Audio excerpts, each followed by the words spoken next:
हाँ, हरिओम, नमस्ते। सो प्रार्थना करके प्रारंभ करते हैं। ओम श्री गुरुभ्यो नमः।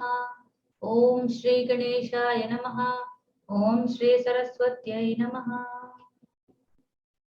तो हम लोग अपने पाठ के अंतर्गत ये रख रहे हैं कि भगवत गीता महात्म्य। मैंने इसको चेक किया है कि इतना ही टेक्स्ट है। मैं जो सोच रही थी वो दूसरा वाला टेक्स्ट था जिसमें बहुत लंबा ये है। तो ये है अपना 23 वर्सेस वाला। ठीक है, सिर्फ 23 इसमें श्लोक है, तो इसको कर लेते हैं। इसका अन्वयकरण, तो अन्वयकरण करते समय हम लोगों को सबसे उत्तम ये होगा, दो चीजों का लाभ होगा। एक तो संस्कृत भाषा का लाभ होगा और दूसरा अन्वय का लाभ होगा। ठीक है, अन्वय करना बड़ा ही आसान है। उसमें शब्दों को अगर एक बार हम संधि कर लेते हैं तो उसके बाद अन्वय करना बहुत ही आसान होता है। उसके लिए हम लोग क्या करते हैं, इसका एक कॉपी बना लेते हैं। ठीक है, तो इसका पहले संधि विच्छेद करते हैं। जब हम नोटपैड यूज करते हैं तो वर्ड में क्या है, पूरा पूरा शब्द को मिटा देता है।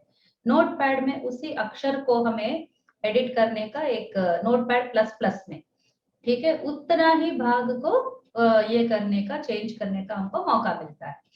ठीक है, तो भगवन परमेशाना, तो गीता जी का पहले नमस्कार कर लेते हैं। ओम श्री गीता देव्यै नमः। श्री कृष्ण भगवते श्री कृष्ण परमात्मने नमः। भगवन परमेशाना, तो ये गीता महात्म्य क्या है, उसका गीता जी का जो शक्ति है, उनकी जो महात्म्य है, उसके बारे में इसमें बताया गया है। ठीक है, ऐसा। हाँ, भगवन परमेशाना भक्ति अव्यभिचारिणी प्रारब्धम भुज्यमानस्य कथम भवति हे प्रभो। तो हम ये देखते हैं कि इसमें हमको तो ये हमने पद विभाग कर लिया पहले। ठीक है, उसी पद विभाग का फिर से कॉपी पेस्ट करके अन्वय बनाएंगे। हे भगवन, हे परमेशाना, फिर हे प्रभो भी है। ठीक है, ये भी संबोधन है। तो सारे संबोधन एक साथ हम लोग कर लेते हैं। भक्ति ही अव्यभिचारिणी प्रारब्धम भुज्यमानस्य कथम भवति। ठीक है, तो अव्यभिचारिणी भक्ति ही ठीक है, अव्यभिचारिणी जो है भक्ति ही का क्या कहते हैं, उसका विशेषण है। ठीक है, तो अव्यभिचारिणी भक्ति ही प्रारब्धम भुज्यमानस्य कथम भवति। तो जो भुज्यमानस्य यानी जो उसको भोग रहा है उसके लिए। तो इसमें धरोवाचा, धरा देवी पूछ रही है, तो धरोवाचा का भी हम लोग को ये करना पड़ेगा। ठीक है, कि धरा उवाचा, तो धरा उवाचा। ठीक है, भगवन परमेशान, तो भक्ति ही अव्यभिचारिणी भक्ति ही, तो इसको यहाँ पर भी रख सकते हैं। तो जो कर्ता होता है उसको प्रारंभ में भी रख सकते हैं। प्रारब्धम भुज्यमानस्य अव्यभिचारिणी भक्ति कथम भवति। ठीक है, जो प्रारब्ध को भोग रहा है उसको अव्यभिचारिणी भक्ति यानी बिना हिले डुले स्थिर भक्ति कथम भवति, कैसे मिलती है। तो ये एक्चुअली एक क्वेश्चन है, तो इसके अंत में हम लोग एक क्वेश्चन मार्क भी लगा सकते हैं। अब नेक्स्ट स्टेप ये है कि इसी को हम लोग फिर से कॉपी पेस्ट करके इसमें जो शब्द कठिन है उनका अर्थ जोड़ेंगे। ठीक है, दो स्टेप्स का काम है, तो बाद में भी कर सकते हैं, अभी भी कर सकते हैं। प्रारब्धम कर्म, ठीक है, जो कर्म हमने प्रारंभ किया है तो इसका अनुभोक्तव्यम कर्म। ठीक है, इसको ये करते हैं क्योंकि प्रारब्ध हमने कर दिया है ऑलरेडी, वो स्टार्ट हो गया है प्रोसेस और उसको हम अभी अनुभव कर, इसलिए मैंने लिखा अनुभोक्तव्यम। तो अनुभोक्तव्यम समझ में आने वाला शब्द, ऐसा मैं सोच रही हूँ। अगर वो कठिन लग रहा है तो और भी कोई सिंपल हम लोग शब्द वहां लगा सकते हैं। और अन्वय का करने में जब वो हम मीनिंग लगाते तो एक इक्वल टू लगाएंगे तो ये उस शब्द का अर्थ है ऐसा समझ में आता है। और अन्वय में यदि हमको प्रारब्ध, इधर क्या करते हैं क्लैरिटी के लिए, जैसे इधर कर्म भी लिख सकते हैं, प्रारब्धम कर्म भुज्यमानस्य। ठीक है, तो प्रारब्धम की किसके संदर्भ में प्रारब्ध की बात हो रही है, तो कर्म के संदर्भ में प्रारब्ध की बात हो रही है। तो ये जो शब्द है हमने अन्वय में इसको अर्थ होने के लिए, मतलब हम समझने के लिए एक विषय को क्लैरिटी से समझने के लिए जो भी शब्द हम लोग योजित करना चाहते हैं उनको हम ब्रैकेट में रखते हैं, ठीक है। तो प्रारब्धम कर्म भुज्यमानस्य, हाँ, तो भुज्यमानस्य का भी हम अर्थ यहाँ पर कर सकते हैं। तो ये शब्द हमको अगर कठिन लगता है तो हम इसमें लिख सकते हैं भुज्यमानस्य यानी अनुभवम पूर्वतः, ठीक है। तो अनुभव में उसको भोगने वाले, ठीक है, अनुभवम पूर्वतः अव्यभिचारिणी। ओके, तो इसको भी हम एक इक्वल टू लगा, इक्वल टू के बिना हम लोग अर्थ नहीं लिखेंगे, ठीक है। अनुभव पूर्वतः, फिर ये अव्यभिचारिणी का भी हम ये लिखते हैं, ठीक है। इसमें लिखेंगे हम इक्वल टू अव्यभिचारिणी स्थिरा अचला, ठीक है। भक्ति ही कथम भवति। अब देखो ये हमारा प्रोजेक्ट है, ये मैंने एक उदाहरण मात्र दिखाया है। अब एक्चुअली क्या कर रहे हैं मैं अभी स्टेप वाइज तुमको बताती हूँ। पहले हमने क्या किया, श्लोक को पढ़ा, भगवन् परमेशाना भक्तिरव्यभिचारिणे प्रारब्धम भुज्यमानस्य कथम भवति हे प्रभो। संस्कृत श्लोकों में शब्द इधर उधर हो जाते हैं, वाक्य के क्रम में नहीं रहते हैं। तो हम सबसे पहले उसको, हमारा उद्देश्य यह है कि उसको एक कहानी जैसा हम प्रेजेंट करें, वाक्य के रूप में प्रेजेंट करें, जिससे लोगों को बहुत लाभ हो, ठीक है। तो इसके लिए हम लोग क्या कर रहे हैं, अभी पहले हम सबसे पहला स्टेप होता है उसका पद विभाग करना। तो हमने इसका पद विभाग कर डाला है, भगवन् परमेशाना, ठीक है। भक्ति ही अव्यभिचारिणी, भक्ति रव्यभिचारिणी है ना, वहां पर संधि है तो हमने संधि तोड़ दिया और बाकी जगह कहीं पर भी संधि नहीं है। फिर हमने उस पद विभाग किया हुआ टेक्स्ट को फिर से एक कॉपी पेस्ट बना के हमने ये बनाया और उसमें हमने अन्वय किया। अन्वय इस प्रकार करते हैं कि हम शब्दों को वाक्य के क्रम में उसको योजित करते हैं। तो उसके लिए भावना को समझना बहुत आवश्यक होता है। अन्वय प्रारंभिकों का कार्य नहीं है, अन्वयकरण प्रारंभिक। कई लोग मुझसे पूछते हैं कि हमें अन्वय करना सिखाए, तो मैं आपका स्तर क्या है, मैं वो ही पूछती हूँ। आप स्वयं श्लोक को यदि समझते तो आप अन्वय किसी से सीखने की आपको आवश्यकता ही नहीं है, क्योंकि केवल वाक्य के रूप में संयोजित करना है बस। आप पदों को जब तक नहीं समझते, जैसे अव्यभिचारिणी भक्ति, तो अव्यभिचारिणी जो है वो भक्ति का विशेषण है। ये भगवान परमेशाना जो है, हे प्रभु जो है, ये सब संबोधन है। प्रारब्धम भुज्यमान से भक्ति की अव्यभिचारिणी कथम भवति, तो भवति जो है उसमें क्रिया है। तो ये सब बिना समझे वाक्य कोई भी नहीं बना सकता, इसलिए भाषा का ज्ञान होना अन्वय के लिए बहुत आवश्यक है। अच्छा, तो तब तक क्या करें जब तक हमको भाषा ज्ञान नहीं होता है, तो उसके लिए यह है कि दूसरों से के द्वारा किया हुआ अन्वय को हम पढ़ते हैं, ठीक है। तो ये प्रोसेस है। तो भगवान परमेशाना, हे प्रभो, प्रारब्धम कर्म भुज्यमानस्य अव्यभिचारिणी भक्ति कथम भवति। यहाँ तक हमारा अन्वय हो गया, ये वाला वाक्य। फिर हमने इस वाक्य को कॉपी पेस्ट किया। अगला कदम ये है कि केवल अन्वय यदि हम देते हैं तो वाक्य के रूप में लोग प्रायः न समझ पाए, इसलिए जो उसमें कठिन शब्द है उसको हम लोग सरल शब्दों में अर्थ उसका देने का प्रयास करते हैं। तो भगवान परमेशाना, हे प्रभु, तो समझ में आ जाता है, परमेशा जितना तो समझ में आता है, ईशाना है समझ लेते हैं उससे, तो उसका अर्थ हमने नहीं किया। अगर चाहे तो उसका भी कर सकते हैं। हर शब्द का अर्थ देना हमारा उद्देश्य नहीं है, हमारा उद्देश्य केवल इतना है, कठिन शब्दों का अर्थ हमें देना है, बाकी हम जो पठिता है वो स्वयं समझ ले, इसी के लिए हम लोग ये करते हैं, ठीक है। तो ये प्रोसेस है। मैं एक और आपको करके बताती हूँ, ठीक है। श्री विष्णु उवाच, एक बार श्लोक पढ़ते हैं। प्रारब्धम भुज्यमानो हि गीताभ्यासरतः सदा स मुक्तः स सुखी लोके कर्मणा नोपलिप्यते। तो पढ़ते ही जैसे आपको श्लोक का अर्थ अंदर भाषित होना चाहिए। तो भुज्यमान, प्रारब्धम भुज्यमान ही, जो भुज्यमान है उसका कैसे भक्ति हो सकती है, ऐसा प्रश्न है धरा देवी ने, यानी भूदेवी ने पूछा था विष्णु से, तो विष्णु जवाब दे रहे हैं, ठीक है। तो प्रारब्ध को भोगने वाला भी गीताभ्यासरतः सदा, सदा जब गीताभ्यास में उसको रति होती है और वो उसमें रत हो जाता है, स मुक्तः स सुखी लोके, वह लोक में सुखी होता है, मुक्त होता है, कर्म के द्वारा उपलिप्त नहीं होता है, क्योंकि प्रारब्ध यानी हम कर्म की ही बात कर रहे हैं। तो विष्णु भगवान कह रहे हैं यदि वो गीताभ्यास करता है प्रतिदिन तो वो कर्म उसको अवलिप्त नहीं करता है। ठीक है, तो अब हमारा नेक्स्ट उद्देश्य के लिए हम लोग क्या करने वाले हैं, इसको कॉपी पेस्ट करने वाले हैं। कितना भाग कॉपी पेस्ट करेंगे। अब हम पहला स्टेप हमारा होगा इसका संधि विच्छेद करते हैं। तो भुज्यमानो ही, तो भुज्यमानः ही गीताभ्यासरतः, तो चाहे तो इसको गीता अभ्यासरतः ऐसा भी कर सकते हैं, ऐसा नहीं भी कर सकते हैं, जो उसको शब्द को वैसा भी रहने दे सकते हैं। ठीक है, तो ये पद विभाग का स्टाइल है। समुक्तः यानी सह मुक्तः सह सुखी लोके कर्मणा न उपलिप्यते। ठीक है, ये इसका पद विभाग हो गया। अब जो पद विभाग खत्म हुआ उसको हम अन्वय के लिए पुनः उसको योजित करते हैं। जब हम अन्वय करते हैं तब हम लोग ये डैश वैश नहीं रखते हैं, उसको एक ही शब्द के से लेते हैं, और हो सके तो हम वापस इसको इसका जो भी ये है उसको रख सकते हैं। ठीक है, वाक्य के इसमें रख सकते हैं, पर वाक्य में क्या है, संधियों का ऑप्शन है कि आप चाहे तो संधि फॉलो कर सकते हैं या संधि तोड़ सकते हैं।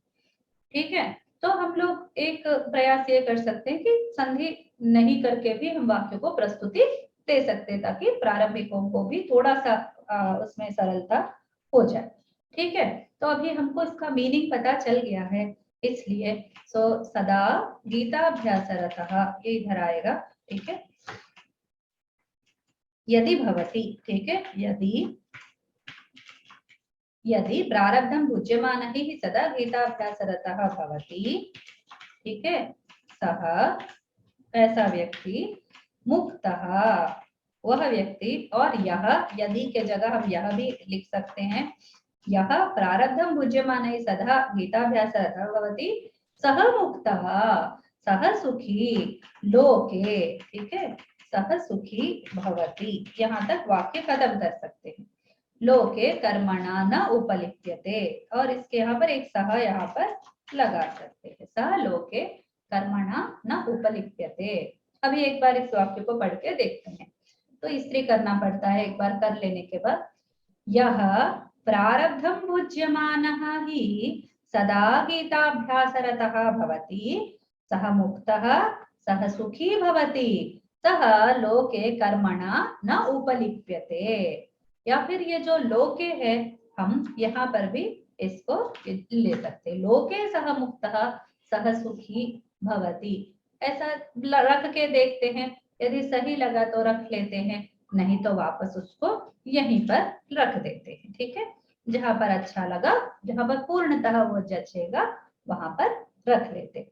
इससे हमारा थर्ड स्टेप खत्म होता है, यानी अन्वय हमारा हो गया है। अभी इस अन्वय में हमको क्या करना है, कठिन शब्दों का अर्थ देना है। ठीक है, तो प्रारब्धम, फिर से यहाँ भी कर्म भी लगा सकते हैं, यहाँ पर एक कर्म करके लगा सकते। तो जो शब्द अन्वय में वाक्य को पूर्ण करने में सहयोग देते हैं, ठीक है, अन्वय में कुछ शब्द की कमी पड़ रही है, यानी श्लोक में हर शब्द को नहीं देते हैं, उसके बिना भी वो श्लोक में पूर्णता आ जाती है, पर हम जब वाक्य के रूप में उसको करते हैं तो एक क्रिया का होना बहुत आवश्यक होता है। और जो बीच में छूट रहे, जैसे यह सह, कभी कभी तद छोड़ देते हैं, कभी कभी यत छोड़ देते हैं, यत तद और नित्य संबंध, तो इन सबको हम लोग यदि प्रोवाइड करते हैं तो वो वाक्य पूर्ण रूप से संपूर्ण हो जाता है, यानी अवगति में या अवबोध में बहुत ही सहायक होता है वैसा। ठीक है, तो ये स्टेप हमने पूर्ण कर लिया। अब नेक्स्ट स्टेप में हम क्या करते हैं, जो शब्द कठिन है उनके अर्थ देते हैं।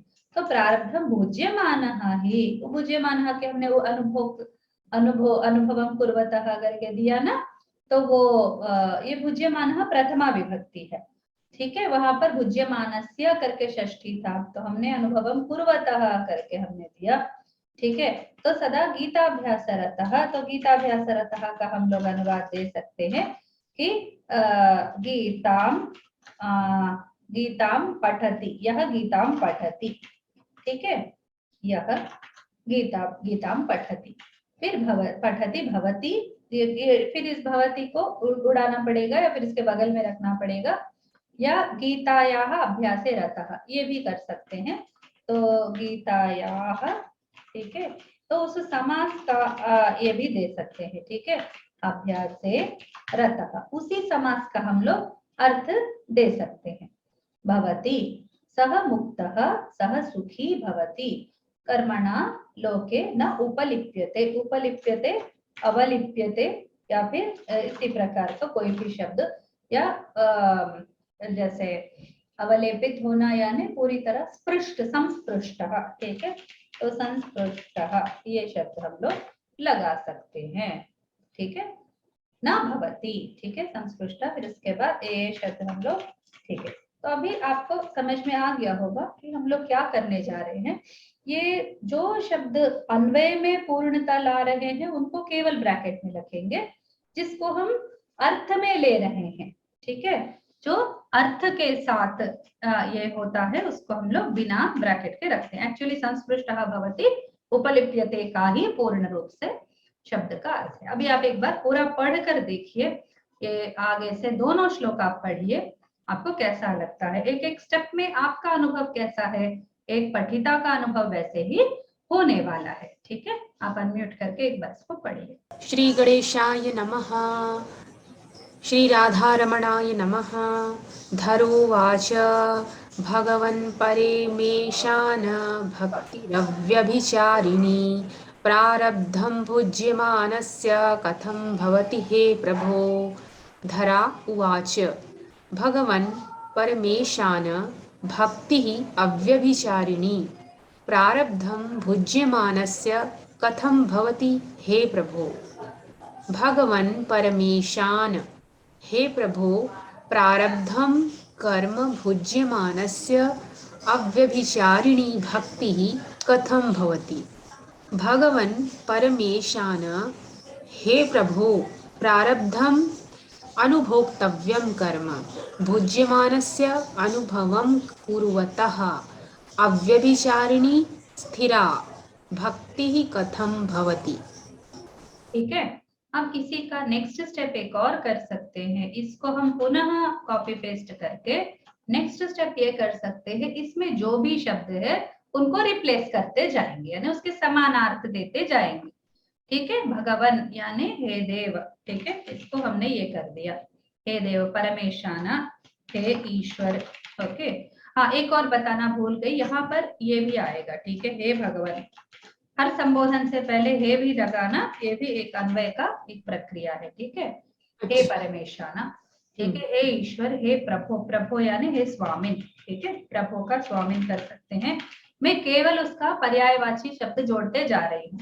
प्रारब्धम यानी इसको अर्थ को ही बस इसको निकाल देते हैं, अनुभोक्तव्यम कर्म उसका अर्थ ही था ना, उसको लगते हैं। भुज्यमानस्य को भी निकाल देते हैं, केवल उसके अर्थ को रखते हैं, ठीक है। पूर्वतः अव्यभिचारिणी, ये भी बस स्थिरा भक्ति ही, ठीक है। भक्ति ही का तो कोई ये नहीं है, ठीक है। भक्ति तो भक्ति भावना कर सकते हैं इसको, ठीक है। भावना कथम भवति, अब कथम भवति को, अब इस वाक्य को पढ़िए।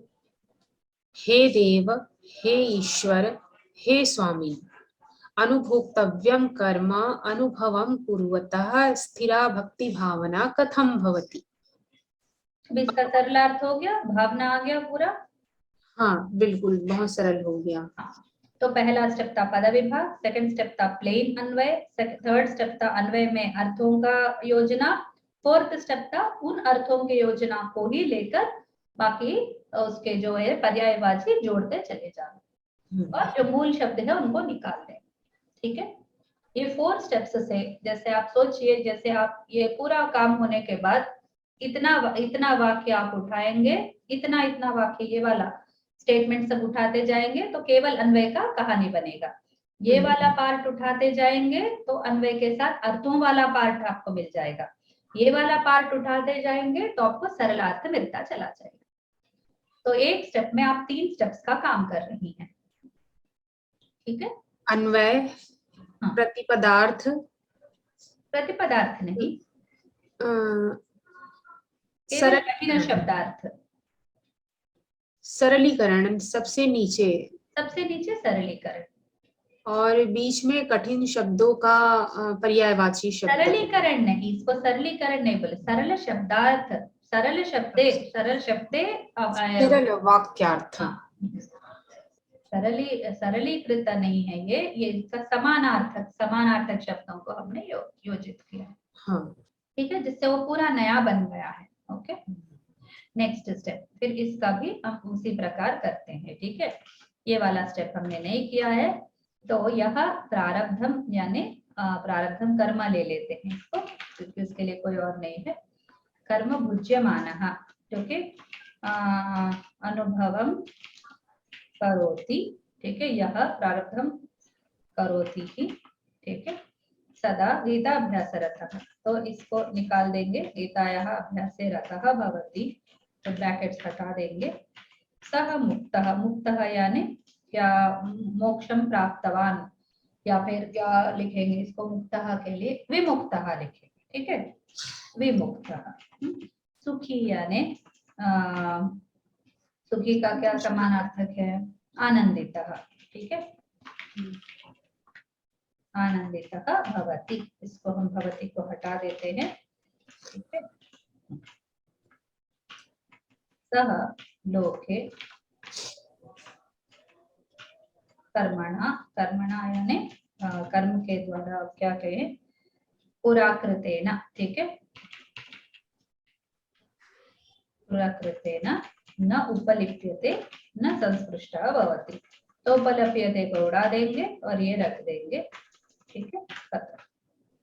अभी इस वाक्य को पढ़िए। यह प्रारब्धम कर्म अनुभवम करोति ही सदा गीतायाः अभ्यासे रतः भवति, सह विमुक्तः सह आनंदितः भवति। तो उसको अनुभवती भी हम लोग कर सकते हैं। सह विमुक्तः भवति सह आनंदितः भवति, ये विमुक्तः के बाद भी भवति होना चाहिए क्या? हो सकता है, वो रख भी सकते हैं, नहीं भी रख सकते हैं। यस, या फिर सह विमुक्तः आनंदितः च भवति, ये कर सकते हैं। हाँ, ठीक है, सह लोके पुराकृतेन न संस्पृष्टः भवति। ठीक है, कर्म का हम आचरितेन ये भी कर सकते हैं। ठीक है, तो कर्मणा यानी आचरितेन, पुराकृतेन यानी पूर्वकृत कर्म हाँ, से संस्पृष्ट नहीं होता, यानी क्या संस्पृष्ट को और सरल क्या कहेंगे, लिप्त, उपलिप्यते वही है, लिप्त नहीं होता। उपलिप्ता न भवति, तो उसी का हमने ता कर दिया, उससे अच्छा नया शब्द है ना वो, संस्पृष्ट। इस स्पृश धातु को तो सब समझते हैं, है ना? ये गीता सुपर साइट में तो गीता में प्रयुक्त धातुओं को भी दिया हुआ है ना अलग से। हाँ, हाँ, उसमें धातुओं को दिया हुआ है, ये कह रही हूँ। नहीं, हमारा कोई लाभ होगा क्या उससे? नहीं, मेरा लाभ हो सकता है, क्योंकि मुझे धातुओं का अर्थ समझ में नहीं आता है ना, तो धातु उसमें देख सकती हूँ। कोश में देख सकते हैं, इसका कोश में, हाँ, कोश भी दिया है। उपलिप करके डालेंगे तो कोश में मिल जाएगा, धातु को निकालना पड़ेगा उसमें। अब नीचे वाले का मैं करूँ क्या, ऐसे ही मौखिक? बिल्कुल कर। महापापादि पापानि गीता ध्यानं करोति चेत् क्वचित् स्पर्शं न कुर्वन्ति नलिनी दलमम्बुवत्। तो यह नहीं, यहाँ पर हम अन्वय नहीं कर रहे, तो केवल पद विभाग कर रहे हैं। अच्छा, महापापादि, महापापादि मतलब महापापी की बात कर रहे हैं? नहीं,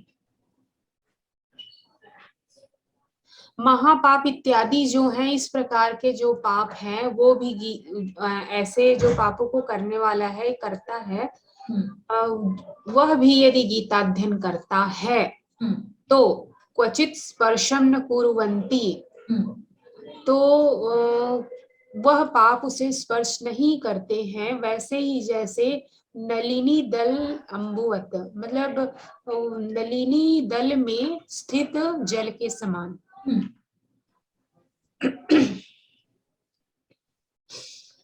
महापापादि पापानि गीता ध्यानं करोति, तो यहाँ ये नहीं लिख सकते क्या, यह नरः? हम वो अन्वय में लिखेंगे, अभी हम पद विभाग हाँ, अच्छा हाँ, अभी स्टेप बाय स्टेप चल रहे हैं। हाँ हाँ ठीक है, ये हो गया। अभी आपको कुछ और इसमें जोड़ना है, यानी पद विभाग के अंतर्गत कुछ जोड़ना है क्या?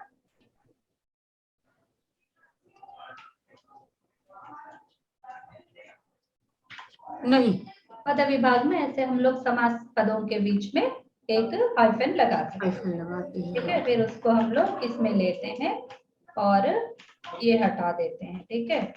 ये पहला स्टेप हो गया, ये दूसरा स्टेप है जिसमें पद विभाग हो गए, नहीं पद विभाग हो गया ना। हाँ अब अन्वय होगा। बिल्कुल। तो यह नरः या फिर सिर्फ यह क्यों आएगा? जैसे चेत, चेत में यह नहीं आता है, फिर अच्छा, चेत का अर्थ यदि होता है, तो यह नरः यदि ऐसा नहीं रहता है ना। हाँ तो फिर नहीं आएगा। हाँ, महापापादि लिप्तः, नहीं लिप्ता भी नहीं होगा। गीता ध्यानम करोति चेत, अच्छा, जब आपको ऐसी प्रॉब्लम होती है तो वर्ब यानी धातु क्रिया को पकड़ा करे। क्रिया क्या है इसमें? करोति, हाँ, और उसके बाद क्रिया क्या है? उसके बाद क्रिया कुर्वन्ति है। कुर्वन्ति, तो कुर्वन्ति का कर्म क्या है? स्पर्शम न कुर्वन्ति, ठीक है। कानि स्पर्शम न कुर्वन्ति? महापापादि पापानि ये। तो ये यहाँ पर आएगा, है ना। अच्छा इतना हो गया। हाँ, अभी महापापादि ये पापानि, करोति का कर्ता कौन है, कोई पता नहीं है हमको, हाँ ठीक है। हाँ, तो कोपी जोड़ेंगे, ठीक है। अच्छा, कोपी गीता ध्यानं करोति चेत महापापादि पापानि क्वचित स्पर्शम न कुर्वन्ति नलिनी दलम अम्बुवत्। तो इसको अंत में भी रख सकते हैं, एक यहाँ पर भी रख सकते हैं, दो विधान है इसका, ठीक है। हाँ नलिनी दलम अम्बुवत् क्वचित स्पर्शम न कुर्वन्ति भी हो सकता है, हाँ, क्वचित स्पर्शम न कुर्वन्ति नलिनी नलिनी दलम दलम अम्बुवत् भी हो अम्बुवत् भी हो सकता सकता है। है, ठीक है। हाँ, हाँ अच्छा, हाँ क्रिया को ध्यान में रखते हुए हम वाक्यों को कर सकते हैं। और चेत को करोति के साथ भी रख सकते हैं, उससे पहले भी, वाक्य के पहले भी रख सकते हैं। तो चेत यदि के अर्थ में है, कोपी चेत गीता ध्यानं करोति, यानी यदि गीता ध्यानं करोति तदा, तो यहाँ पर तरही नहीं है, देखिए यहाँ पर यदि है पर तरही नहीं है, तो हम लोग क्या करेंगे, इसको तरही रखेंगे, तरही डालेंगे, ठीक है। तरही महापापादि पापानि नलिनी दलम अम्बुवत् क्वचित स्पर्शम न कुर्वन्ति। समझ गए? तो ये हो गया हमारा अन्वय। अभी एक बार पढ़ के देखिए, कुछ और शब्द हमको डालना है क्या, कुछ इसमें ऐड करना है क्या? पापादि पापानि गीता ध्यानं करोति क्वचित् स्पर्शं न कुर्वन्ति नलिनी दलम् अम्बुवत्। कोऽपि चेत् गीता ध्यानं करोति तर्हि महापापादि पापानि नलिनी दलम् अम्बुवत् तं क्वचित् स्पर्शं न कुर्वन्ति। ठीक है वाक्य? हाँ ठीक है, ठीक है, अभी नेक्स्ट स्टेप चलते हैं। अब इसमें कोई कठिन शब्द है तो उसका अर्थ जोड़ देंगे, ठीक है। इसमें कोई कठिन शब्द है कि नलिनी दलम, ठीक है, इसका कर सकते हैं इक्वल टू लगाएंगे कमल पत्रम, ठीक है। अम्बुवत्, इसको भी कर सकते हैं जलवत्, हाँ, जलमिव, ठीक है। जलमिव। तम, तम नरम, तम का कोई प्रॉब्लम नहीं है, तम नरम भी कर सकते हैं।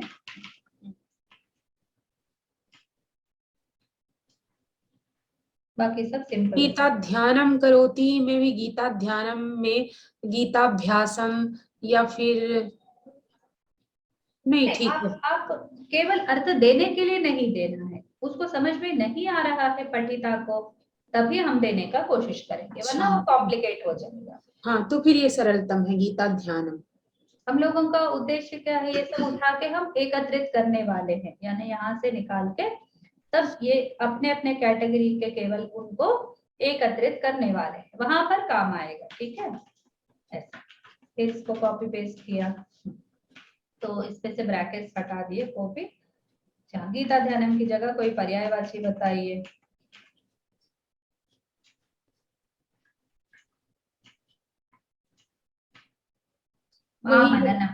आमननम चिंतनम है ना, विचारः।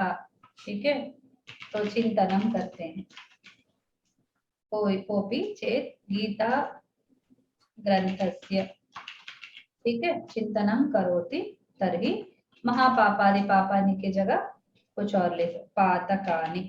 ठीक है, बृहत् पातकानि यानी, या फिर विशालानि पातकानि, या फिर महापातकानि वही रख सकते हैं। नलिनीदलम, कमलपत्रम रख लेते हैं। ठीक है, अम्बुवत को निकाल देते हैं, जलमेवा रख लेते हैं।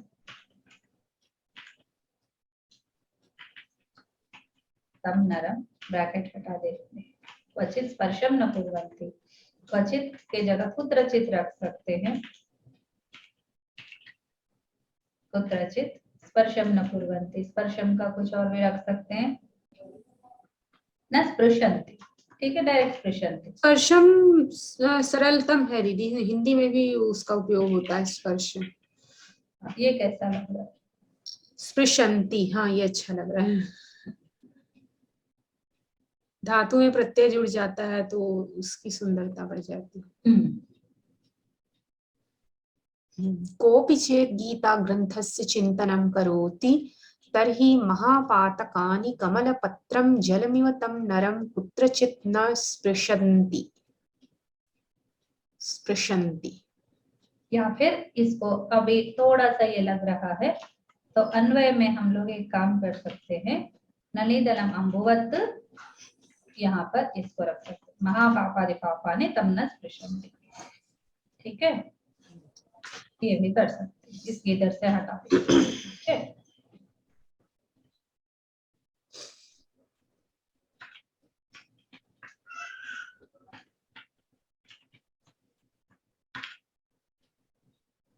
ठीक है,